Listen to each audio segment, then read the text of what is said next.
The sun scorched her neck, each step across the cracked dirt sending a sting through her bare hands. Clara's boots slipped in loose gravel as she stumbled, clutching the worn bundle against her chest. Every ridge of the canyon ahead flickered with heat and shadow, teasing her with shapes that weren't there. She paused, gasping, and turned her head. A swirl of dust danced behind her, maybe a tumbleweed, maybe eyes she didn't want to meet. Her throat burned. "James," she whispered, voice trembling in the dry wind. No answer came, only the whistle of sand against her skin. Her horse had vanished at dawn, taken or fled, leaving her alone, the sun pressing down like a judgment. The bundle slipped from her arms, landing on the dirt with a hollow thud. She dropped to her knees, scraping gravel under her palms, breathing ragged. A shadow shifted along the canyon ridge above.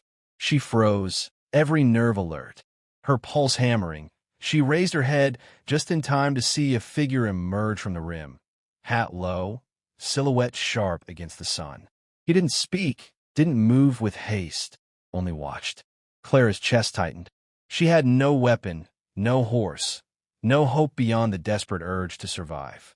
The wind caught her hair, whipping it into her eyes, stinging the corners. Dust filled her mouth when she gasped, coating her tongue like sandpaper. Her hand shook as she pulled the bundle closer, feeling the frayed edges of clothing, a worn photo pressed inside. Heat burned her face, sweat streaked her cheeks, but it wasn't just the sun. Her fear gnawed at her from within. The man on the ridge shifted again, stepping closer, and Clara's breath hitched. He moved slowly, deliberately, boots crunching over rock that would betray him to any nearby predator. But he wasn't yelling, wasn't gesturing. He simply lowered his hand in a small, unthreatening wave. Her eyes narrowed. Could she trust him? Every instinct screamed to run, but her legs refused. A hawk cried from the cliffs above, its shadow skimming the dirt between them. Clara's heart thudded against her ribs like a drum, echoing the rhythm of the wind over the canyon. She swallowed the grit in her throat and lifted herself to standing, clutching the bundle with renewed grip.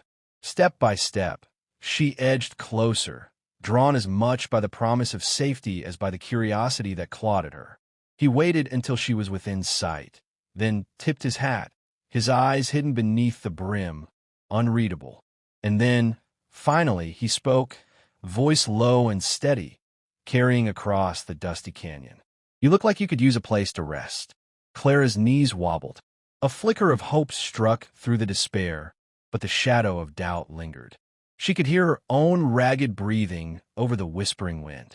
The desert stretched behind her, merciless and empty, but in front of her, a doorway of possibility opened, marked by the figure who had appeared from nowhere. The wooden porch groaned beneath Clara's hesitant steps, each plank sounding too loud in the quiet dusk. The rancher's hand rested lightly on the latch, nudging the door open. Inside, the air smelled of smoke, pine, and something faintly metallic. Firelight danced across rough-hewn walls, casting shadows that twisted with every flicker.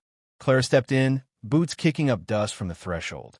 The warmth hit her immediately, a weight on her chilled skin. She hugged herself, shivering despite the fire.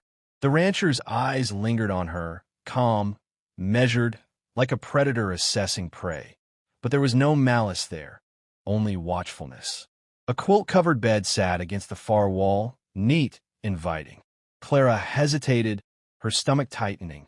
Every step she had taken across the desert had been a test of survival, and the ease of this moment felt unnatural. Her eyes darted around the room, rifle mounted above the mantel, knives lined like trophies. He moved behind her, quietly, setting a bowl of steaming stew on a rough table. The aroma made her stomach clench in hunger and suspicion at the same time.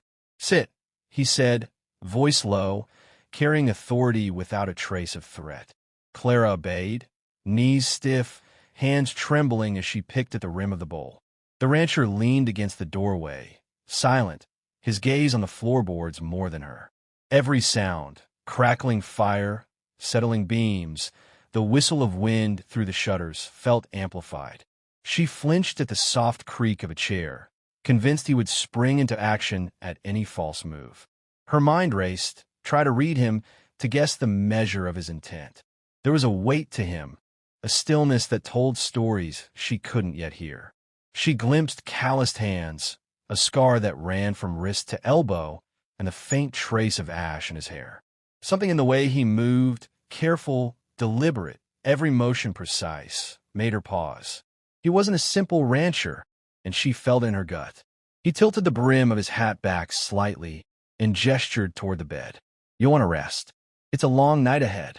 The words were ordinary, but the tone carried a gravity that made her chest tighten. She swallowed, nodding slowly. Hunger and exhaustion wrestled with doubt, each fighting for dominance. Clara glanced at the rifle above the mantel, then at the rancher. He followed her gaze and shrugged lightly, almost absent-mindedly. "It's not for decoration," he said, voice almost a whisper. Her pulse quickened, not with fear but curiosity. This quiet man had a story, one she couldn't yet read. She moved toward the bed, every step careful, eyes scanning the shadows. The firelight made the room feel alive, each flicker a small heartbeat she felt in her own chest. Her hands lingered on the quilt, warm against her frozen fingers. He didn't approach. He stayed in the doorway, watching, waiting. Outside, the wind rattled the shutters again. Clara exhaled slowly, tasting smoke and tension, realizing that safety was offered. Yes, but trust would be earned in the dark hours ahead. And something about the man watching her promised that the night would be anything but simple. A sharp clatter cut through the quiet night. Clara froze, heart hammering, ears straining over the wind rattling the shutters. Horses stamped in the yard, their hooves thudding against packed dirt.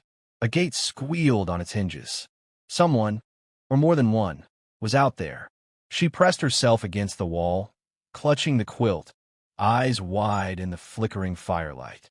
Shadows moved beyond the window panes, long and jagged, sliding across the floorboards. She dared not breathe too loudly. The rancher stood behind her, hands brushing the rifle from the wall, moving like a shadow himself. Clara's stomach knotted as she realized how quietly he prepared, every motion deliberate, almost invisible. Footsteps approached the front door, slow, cautious, with the rhythm of predators testing their prey. A voice hissed in the darkness, low and rough. "She's in there. Don't make a mistake." Clara flinched, pressing herself closer to the wall, feeling the warmth of the fire mixed with the icy spike of fear. The rancher's eyes, calm and unwavering, tracked each movement outside. He didn't speak, only adjusted the rifle, fingers curling around the stock with practiced ease. Clara noticed scars along his hands, the subtle way his stance was ready for action. Every instinct in her screamed. This man had survived more than he let on. A hammer clicked. The door rattled violently against its frame. Clara's chest constricted, and she bit her lip, holding back a gasp. The wind howled through the gaps, carrying the scent of dust, sweat, and danger. The intruders tried the knob, twisted it, cursed. The rancher's voice finally broke the tense silence, low, commanding, unwavering. "Step back. You don't want to do this." The men outside laughed, a cruel, jeering sound. Boards creaked under their weight as they tested windows, nudged doors. Clara shivered, realizing how close they were to breaching the fragile sanctuary. The firelight trembled across the walls as the rancher moved again, silent as the wind itself, positioning himself between her and the door. He reached for a small revolver at his belt, his fingers brushing it as casually as someone might polish a boot. Clara's eyes widened. She hadn't imagined the quiet competence in his stance, the deadly ease in the set of his shoulders. The calm he exuded was unsettling, but it reassured her, too. The intruders outside paused, muttering, sensing something unspoken. A sudden flash of movement. He stepped into view by the doorway, shadowed by firelight, rifle leveled. Clara could hear her own pulse, the rapid thrum echoing in the room. The men hissed, froze, and a single gunshot cracked the night. A thud followed. Silence, broken only by the wind rattling the shutters. Clara clutched the quilt to her chest, wide-eyed. The rancher's face was calm, expression unreadable. "They won't be coming back," he said softly, almost casually, though the tension lingered in the smoke-filled air. She realized, trembling, that he had faced far worse than this night, and survived. The door slammed open, splintering wood into the firelight. Clara froze, clutching the quilt as three figures surged inside, boots clanging on the floorboards. The air smelled of sweat and gunpowder before a single shot cracked, ricocheting off the walls. Dust and smoke swirled, catching the firelight in flickering shadows. The rancher moved first, fluid and precise. One hand braced the rifle, the other flicking a lever with calm efficiency. A gunman lunged. The rancher sidestepped, sending the intruder sprawling with a swift strike to the shoulder. Another raised a pistol, and the rancher's wrist twisted, catching the barrel midair, forcing the weapon clattering across the floor. Clara's eyes widened. Every motion he made was controlled, deliberate, yet deadly. The third man reached for a knife. In a heartbeat, the rancher spun, using the momentum to knock the man off balance, sending him crashing into the table. Steaming stew splattered, but Clara barely noticed, transfixed by the precision of his movements. Each action revealed a strength she hadn't expected, a mastery over violence born of experience, not cruelty. The men scrambled to their feet, glancing at each other, realizing instinctively they faced more than a simple rancher. The rancher's eyes were sharp, calculating, every muscle poised, every breath measured. Clara pressed herself against the wall, stomach tight, heart racing, as she watched him dismantle the threat without raising his voice. He leveled his rifle, firing a controlled warning shot into the ceiling. Splinters rained down, dust choking the room. The men froze, sweat running down their faces, eyes wide with disbelief. "Leave," he said, voice low, carrying authority they could not challenge. "And never return." A tense pause followed. Outside, the wind rattled the shutters again, but no footsteps came. The silence that settled was heavy, electric. Clara let out a shuddering breath, trembling as relief and awe collided inside her. He lowered the rifle slowly, almost casually, revealing a faint scar along his jaw, a shadow of a past Clara could only imagine. "I've walked through worse deserts than this," he said quietly, voice carrying the weight of untold stories. "And I've faced men far crueler than tonight's visitors." Clara's lips parted, words caught in her throat. She realized now why he had been calm, why his silence had held such authority.